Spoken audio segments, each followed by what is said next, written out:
real questions now. Bearcat Hoop Reunion 2018. Coach Kip Ioane here. I'm with some of the legends of the program. 1993 championship team members Steve Raze, Jason Thompson, Scott Baker. Gentlemen, how are we doing today? Doing great. Ready to roll. We got a nice weather day out here today. Gordy's high-pitched squeal laugh is already going. Looking forward to a fun afternoon. That's right. So let's start. We'll start, Bake. You start it and go around. What we want to know where you guys are at now. Obviously, Coach, one of the big things he instilled in all of us is the program's about building men. And you guys are great examples of that. Where are you at today? What are you up to? I live in Bend. I teach high school math in Bend High School. Coach football and basketball. Have a wife and 2 kids, and trying to instill some work ethic in the kids. It's a tough one. Jesus, good questions again. Don't worry, we can edit it all. Working at Dove Lewis Emergency Pet Hospital. I run their building, facility manager there. Wife and I have been married for 26 years now. 3 girls. Oh, you're I'm in a lot of trouble. Steve? I live in Portland. I'm a home builder and general contractor, real estate investor, and got a wife of 20 plus years. Get that number right. I know we're in trouble. I'm on the spot right now. My son's a sophomore at University of Arizona, and my daughter is a junior at Central Catholic High School in Portland. You guys, one of the things that the genesis of the reunion started to honor your guys' 93 championship run. Memories from that run. I'm sure there's hundreds. Things that stick out. It could be just simply the banner raising, but maybe it's something that happened at halftime in the locker room with GJ. That's probably always a highly likely thing. But each of you, if you could give us your favorite memory from that run to the title. What's the rating of this interview? The rating is it PG? It absolutely will not go out until we filter it. Yes, so you feel free to say it. I think most of us would probably agree it's our halftime speech versus Walsh. Okay. What round? Quarterfinals. Quarterfinals. We were down, not playing really well, and he had one of probably the best halftime speeches that we've been a part of. Most memorable. Definitely most memorable. Because of what he said, how he delivered, because I know Coach is famous for his methods. Little bit of both. I would describe it as the most violent striptease ever. He had coats and ties and stuff flying everywhere. I'm assuming we were down. We were down. We weren't playing very well. It was definitely the time where the phrase "it's a goddamn street fight" came out. Which has lived on. So that was the time that it started. Yeah. His jacket, as he walked in the locker room, flew across the locker room, over the top of lockers, and then the violent yelling started, and we all sat there, not sure what to do next. And the most disappointing part was he didn't let us have the orange slices. What was the outcome? Obviously, we turned it around. We did. We had some.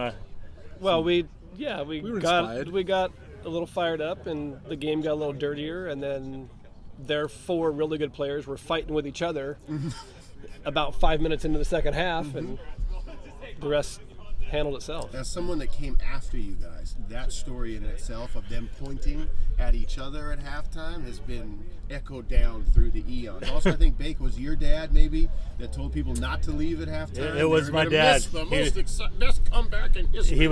He's a very big fan of the game, and he did mention to people they probably shouldn't leave because there's going to be a big comeback.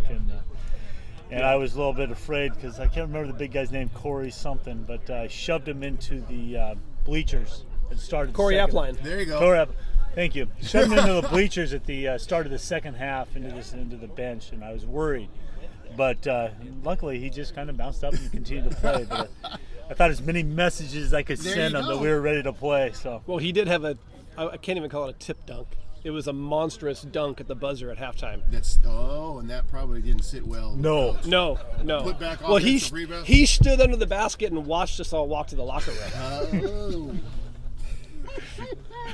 Thinking back, one of the things people want to know, if it's a strange question, but claim to fame for you guys, like is it the banner itself? Is it the trophy? What is it for you guys? Is it just the memories as a group? The claim to fame, if you ever listen to us talk while we're competing as a team, you would think that we didn't like each other. I mean, we were very hard on each other, but everybody had thick skin. Nobody took it personal. And I think that was probably one of my best and most favorite moments, was just the fact that we would ride each other and we'd hold each other accountable, but no hurt feelings, and everybody just competed and worked hard for one another. Baker was the dirtiest player out in the court, so that would be his claim to fame, just to help him. Yes. I think we were getting good Damn it! at that. I was just trying to go around that. I know what you were trying to do. You know, my claim to fame is I hold the records for the most foul outs, most fouls in a season.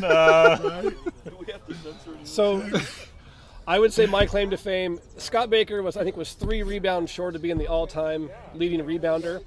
And he owes me a big thank you for providing most of those rebounds Many for of your him. own misses. For the weekend itself, guys, what are you looking forward to? Obviously, there's a lot of catching up. guys coming back, 70-plus registered, so things you guys are really looking forward to. Just catching up with our years, of course, and then meeting the older guys and the younger guys that are in the program. And I think I know the 4 years I was there, and for these guys as well, is that it was just the people you meet, and we're still in contact. I mean, there's a group of us that get together every year, and it's perfect.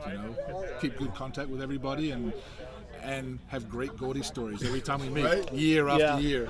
So what you're saying later is, well, I should just start with the Gordy story. There you Is go. that what you- Yeah. Yeah, Steve? and on I echo that same thing, and it's great to meet some of the younger and older guys before and after us, but it's also an opportunity for our group to remember some RJ Alleman stories. Yes.